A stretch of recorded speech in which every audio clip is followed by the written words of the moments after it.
पिला माने तम समस्त को मु स्वागत करछु मो यूट्यूब चैनल तो +2 सेकंड ईयर तो +2 सेकंड ईयर आर्ट्स तो जो तो पिला माने तो होम साइंस पिला माने को पाई नेक्स्ट पिला माने होम साइंस पिला माने त माने बहुत के रिक्वेस्ट करतलो कि मैम आनंतु कोन ना तम मानकर जो होम साइंस लॉन्ग क्वेश्चन तो होम साइंस लॉन्ग क्वेश्चन तमरा ने आछि तो लॉन्ग क्वेश्चन हमें आलोचना करिबा बुझियला।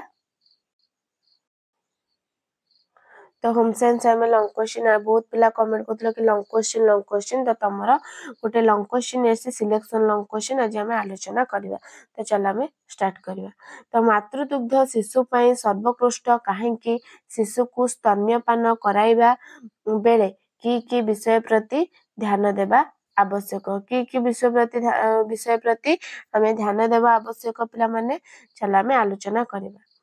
प्रत्येक स्तन्यपायी जीव पाई मातृदुग्ध ही सर्वोत्कृष्ट खाद्य प्रत्येक स्तन्यपायी जीव पाई कौन ना मातृदुग्ध ही कौन ही सर्वोत्कृष्ट खाद्य मनुष्य शिशु पाई मध्य अंततः प्रथम 6 मास पर्यंत मातृदुग्ध एटा जानच तम माने गोटे छोट पिला जतल जन्म हबो तार 6 मास पर्यंत से कौन ना मातृदुग्ध कौन ना तार स्वाभाविक ओ अति आवश्यक खाद्य किंतु केतेक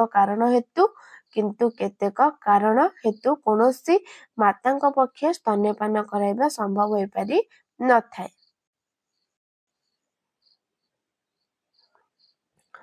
तापरे नेक्स्ट देखिबा एपरि स्थले किछि परिमाण रे कृत्रिम एपरि स्थले कोन किछि परिमाण रे कृत्रिम दुग्ध किंबा संपूर्ण भाव रे कृत्रिम दुग्ध द्वारा शिशु माने जेतबेले मां को क्षीर न करा जाय संभव होई पारि न थाए सेतबेले कोन कृत्रिम माने गाई दुग्ध किंबा संपूर्ण भाव रे कृत्रिम दुग्ध द्वारा शिशु को प्रतिपालन करबा प्रयोजन हुए जेते दूर संभव शिशु को स्तन्यपान कराइबा उचित मातृस्तन्यर शिशु वृद्धि निमंते प्रयोजन समस्त खाद्य उपादान उपयुक्त परिमाण अनुपात थाए यह शिशु सहजरे ग्रहण करे और उत्तम रूपे हजम मध्य करि पारे।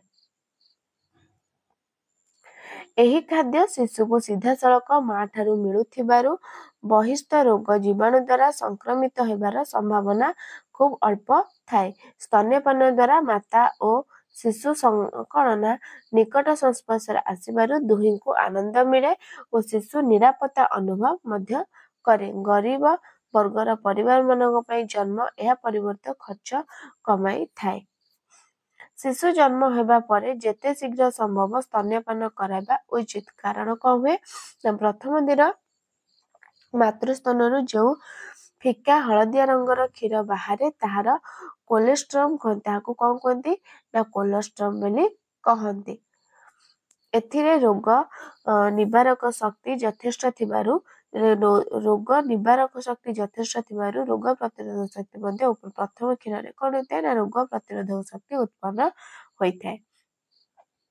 केतेक मातांकर इच्छा थिले मध्य दुग्धपान करै पारंती नाही शिशु निमंते माता ठारे यथेष्ट क्षीर हेउ नथिले डाक्टर को परामर्श अनुसार कृत्रिम क्षीर व्यवस्था करबा उचित मातृदुग्धर परिमाण वृद्धि पाई माता को यथेष्ट परिमाण कैलोरी संबलित खाद्य सबुज पनिपरिबा फल दुग्ध बाली यथेष्ट पानीय खाइबा उचित अधिक कार्य एवं दुश्चिंतारू मुक्त रहबा उचित यह फल मातृस्तन यथेष्ट परिमाण दुग्ध संचार होता है स्तन्यपान कराए बेले माता को निम्नलिखित विषय प्रति मध्य ध्यान देबाकू हेबो कौन ना प्रथम मासरे राति 9टा सकाळ 6टा राति 9टा सकाळ 6टा मझिरे थरे शिशु को खुआइबो तापरे किंतु एक मास परे कौन यही अभ्यास छड़ाई क्षीर परिवर्ते फुटा पानी ठंडा करी पियाइबो।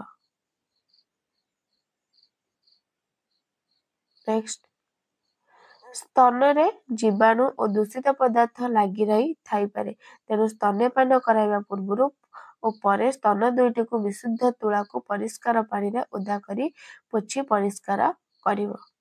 नेक्स्ट स्तन्यपान कराइबा पूर्व माता खट किंबा चेयर आराम रे बसी कना प्रफुल्ल मन रे स्तन्यपान कराइबे मानसिक चिंता दुग्ध क्षरण बाधा प्राप्त हुए यदि किछि कौन ना मानसिक अवस्था बहुत असुविधा हम।